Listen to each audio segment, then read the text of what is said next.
What is going on, everyone? Jonathan Ellis here, personal trainer and nutrition coach, and for the last 14 years, 10 in the gym, 4 online, I've helped nearly 300 adults lose weight and become significantly healthier without bullshit, without heavily restrictive strategies, and ultimately in a way they can feel good about. And during this time, here are 10 of the top things that I learned about getting healthier and losing weight.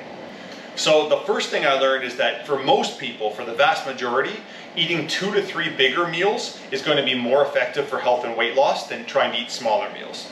This is because if you eat 2 to 3 bigger meals, you can have a greater variety of things on your plate. You don't feel so limited by the amount of calories you need for that meal, and you can also have more calories on the plate to begin with, so you have greater options for what you can put on there, maybe some more sauces, maybe some more things that typically would be a little bit higher in calories. And because of all this, it helps with meal satisfaction, and it helps you stay more full and more satisfied between meals, which can benefit other things like, let's say, cravings and what you want between meals.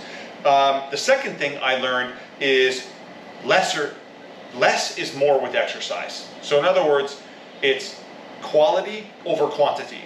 More workouts, more time or longer workouts, more reps, more sets is not better. For the vast majority of people, that is not better.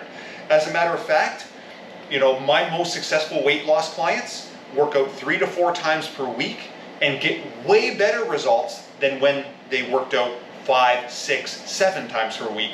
And the best part is, they don't feel like they're burned out, or they don't feel like they have to rely on willpower or motivation to get them up and get them to the gym or get them doing their workout, because they have enough recovery time. And the work that we do in their workouts means something. It's all purposeful, intentional work. And when I say work, I mean like sets, reps. If they're doing cardio, it's purposeful, meaningful cardio. It's not just, I'm just gonna burn out my cardio, I'm gonna crush myself, I'm gonna peel myself off the floor at the end of the workout because HIIT is the most badass thing ever, blah, blah, blah, blah, blah. It's none of that fad crap. The third thing I learned is subtraction by addition.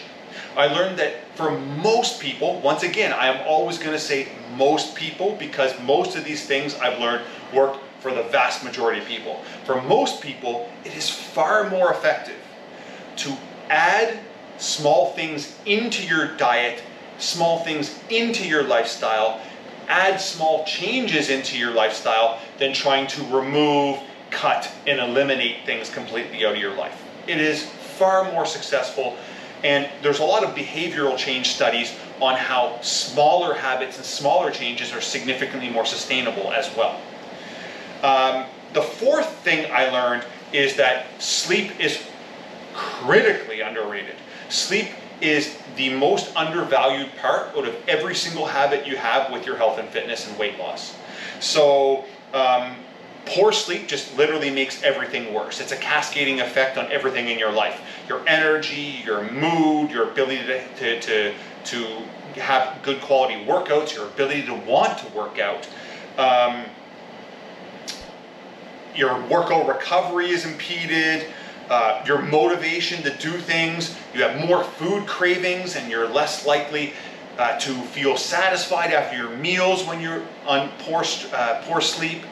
And this effect, yeah, it happens for one poor night of sleep, but it's especially extreme when you chronically are a poor sleeper. So let's say like under 6 hours or less of sleep per night, especially if you're waking up multiple times. So sleep, underrated. The fifth thing I learned is manage the things we can control and let the other stuff go. Because if you spend your energy on the things you can control, you're spending less energy overall moving the needle or doing things that are going to give you a result. If you waste your energy and time thinking about all the things you can't control and stressing about the things you can't control and the things that might be unpredictable in your life, you're just wasting precious time and energy. The sixth thing I learned is the fastest way to lose weight and keep it off is actually the slow way. I know, not a person watching this right now wouldn't love to be able to do 2 weeks of extreme dieting, lose 15 to 20 pounds, and keep it off forever. But that's just not the reality. Instead, we should be aiming to lose anywhere between half a pound and a pound and a half per week sustainably, which is about, let's say 0.4 kg a week, if you want to lose weight, specifically body fat, in a sustainable way and not regain it. And the seventh thing I learned is aim to be 80 to 90% great rather than 100% perfect. This is because trying to be 100% perfect will always fail you.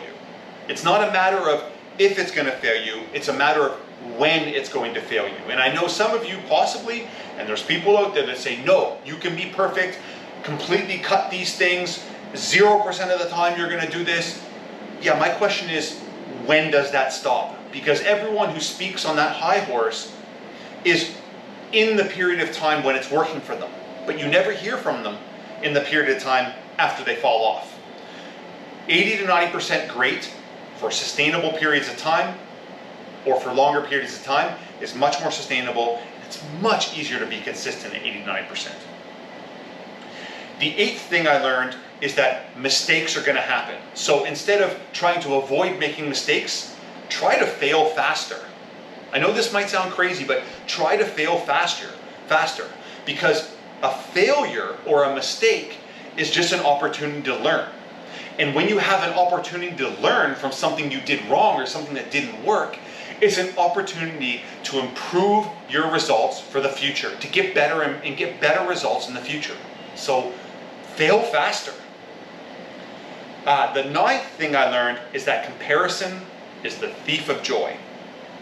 And, you know, we don't know the history of the other person.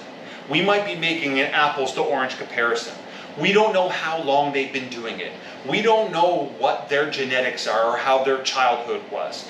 We don't know what they have been through. We don't know anything about that person. Okay? So comparing ourselves to another person, even if you think they are the same, is a bad idea. Comparison is the thief of joy. The same thing goes with comparing you now to how you were in the past. I could go on all day about how I wish I was as strong as I was in 2016, 2017, how I want my legs as big as they were, my pecs as big as they were in 2017, but that's the past. All we can do is say, all right, this is a you versus you game or a me versus me game in the present time. Stop comparison. It's a thief of joy. And the 10th thing, and definitely not least, is that you should work out because it makes you feel amazing. Work out because it makes you feel good. Don't work out to burn calories. Don't work out to burn fat. This will ruin exercise and activity for you. And you know, it is true that exercise and activity does burn some calories, yes. It might make it easy. It does make it easier for us to lose weight, yes. But exercise is not the driver of weight loss. Nutrition is the driver of weight loss. Nutrition is the #1 driver of weight loss, not exercise. So all the extra time you're spending trying to do more workouts and longer workouts and harder workouts, use that energy and buy groceries. Do some meal prep. Make sure you have good food ready in your house and that you are eating 90% or more of your own home-cooked meals. And exercise helps you show up as a more confident version of yourself, a more energetic version of yourself, a more productive version of yourself. Exercise helps you show up for you so you can live the life that you want. And please, stop making exercise about calories. Feel good, live a higher quality of life, and ultimately, you know, that's what exercise is about. So I hope you guys like this. Hope this was informative for you. Drop your questions and comments down below. Hit that subscribe button to make sure you get more educational content like this. If you found this helpful for you, let me know how, or let me know what your biggest takeaway is down in the comments. Of course, we'll check you guys later. Thanks a lot. Peace.